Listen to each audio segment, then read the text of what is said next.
So for this video, we're going to set up collectible items.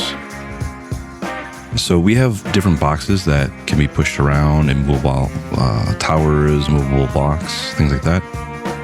Let's go ahead and make an item. So I'm going to right click and I'm going to create a new blueprint class. And I'm going to have it be an actor. And I'll call it BP_item. And then we'll open that up. For this, we're going to go ahead and add in a static mesh. Then once we have the static mesh, let's go ahead and add in a sphere collider. And we'll make the sphere collider the scene root. And let's go ahead and rename this to sphere collider.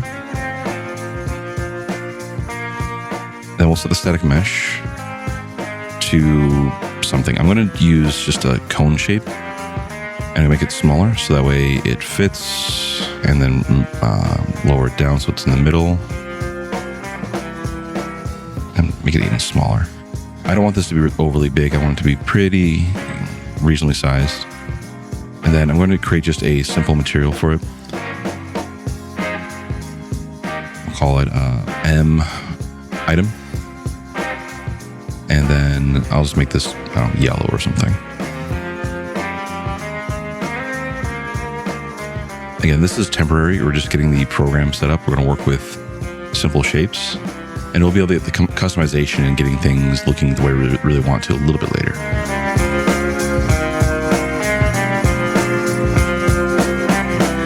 All right, once I add that, I'm going to save and compile, and I'm going to drag one of these into one of the blueprints items into my scene.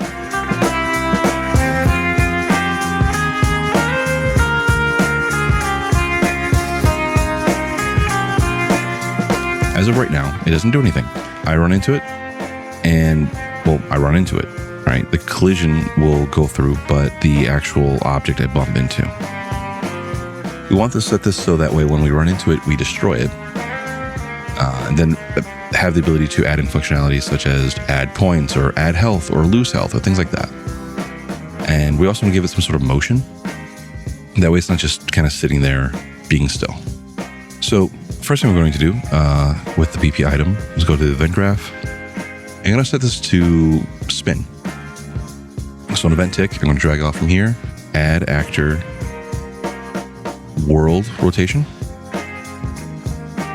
And then let's actually create a variable for this. So I'll go down here, make a variable, and I'll call this rotation speed. I'll set this to be a float, and I will make this visible on Blueprint by clicking the little I button. I want it to spin by this set amount. So I'm going to do get rotation speed. I want to take the delta seconds, multiply by rotation speed. Now this is something we've done before, that's why I'm kind of going through it pretty quickly. And I'm going to set the add actor roll rotation, delta rotation right here. I'm going to right click this, I'm going to split struct pin, and I'm going to have it spin by, well, let's go ahead and have it spin by X for right now. Probably change that later. Compile and save. Then I'm going to go to my rotation speed, or rather I'll go to my viewport, go to my item, and rotation speed, I'm going to set this to like 20. I'll save that and press play. So it spins. Now, right now it's spinning around an axis that doesn't really make sense. I would probably normally want it to spin around Z. However, because it's a cone shape in this case, can't really tell that's happening. So maybe I'll actually change my static mesh to a pyramid. Do that instead, and go to my event graph, and I'll have this spin by around Z.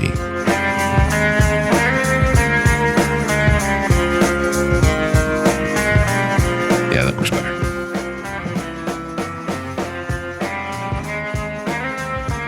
So it is now spinning. Great. Now this functionality is something that doesn't need to be here. We can actually do something, and we can make this a function. That way we can condense this down into one simple node here. To do so, I'm going to highlight all this, I'm going to right click it and do collapse to function. The function I'll go and call spin. So what is a function? What did this do?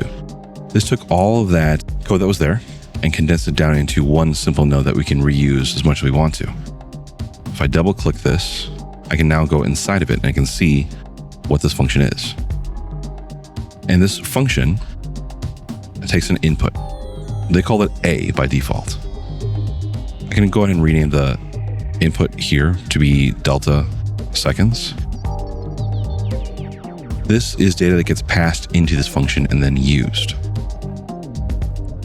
Go back to my event graph. Up here, I have a new tab for it. I can see now that I am asking for input of delta seconds. In fact, every single node that we've used and seen in, say, BP player ball, all of these are functions. You can tell it's a function because it has this little F symbol there. And they have their own input. We can't access the kind of root of these because they're built in through C++. But just know that they all have input the exact same way as this function that we just made here does. So compile and save that. And I can go ahead and close spin. That function's done. Cool. And you can see that it works just the same. Nothing changed. Only thing that did was made our code a lot simpler to look at. Now I'm going to go ahead and actually disconnect spin for right now. I'll leave this here, but I'm just going to put it to the side because we want to add another function for something called sinusoidal motion. Now, what do we mean by sinusoidal motion? Well, in trigonometry, we have a sine wave here, right? So you have a set pattern of movement defined by its amplitude, so how high it goes from baseline, from reference line. Then a wavelength, which is how far those peaks are from each other. And what we can do is we can take this sort of methodology and set up our object so that way it moves following that kind of pattern. Goes up and then back down and then back up and then back down in a smooth motion. With this, we only really need to worry about the amplitude and how fast it moves. But our wavelength is going to be set to 0 because we want it to just move up and down, just up and down in a smooth motion, up and down. Well, how do we do that? Well, let's go ahead and make a function outright. So we'll go here to functions and I'm going to press the plus button here. And I'm going to call this one sine motion for sine, sinusoidal. And for this, we're going to drag out from here, and we'll do add actor world offset. So this will move it by a set amount. And we just need to set this up to calculate what that set amount is. Now, what are those values that we're going to work with to move it by? Well, first thing, I know that I'm going to only move it by Z. So I'm going to split struct pin because I only want it to move up and down, right? I just wanted it to do something like this. Up and down and up and down. Like it was kind of a bobbing effect. Now for that, we needed this to be a function of time. It's the amount of time that's passed. So sine motion, I'm going to click on this and I'm going to add in an input and I'm going to call this delta seconds. So the amount of time that's elapsed. This will be a float. So it's going to pass in that value here. And we want to actually capture the amount of time that has elapsed. So I'm going to make a new variable and I'll call this one time elapsed. And this will be float. I'm not going to make this visible. I don't want to be able to edit this. I'll drag this in here and I'll do set time elapsed. And I'm going to connect this here, this way. So we want to set the amount of time that's elapsed before we do any movement. And we want to basically add the amount of time between frames to it. So I'm going to grab time elapsed here. I'll do get time elapsed, and I'll say our incoming seconds plus add time elapsed, and then set time elapsed. So this is the amount of time that has passed between frames. Now that we have that, we can tell it, well, based on how much time has elapsed, move. So we can drag from here and we'll do sine, and we'll do sine radians here. And then we can connect this to our delta Z. We'll save and compile. But then we need to go to our event graph and actually connect sine motion in. So I'll go to my functions here on the left, drag this over, and connect that right there. And I give it the delta seconds. Compile and save. And let's see what happens.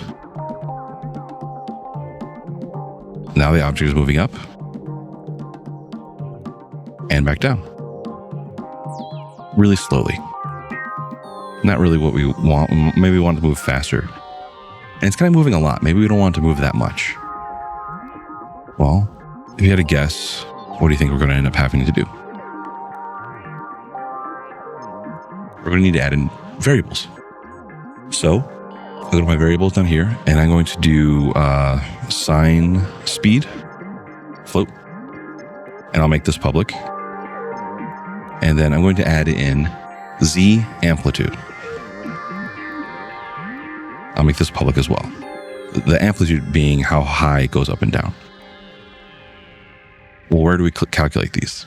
Well, I'll take my speed and drag this in here. I'll do get sine speed. And based on the time elapsed, I want to multiply by the speed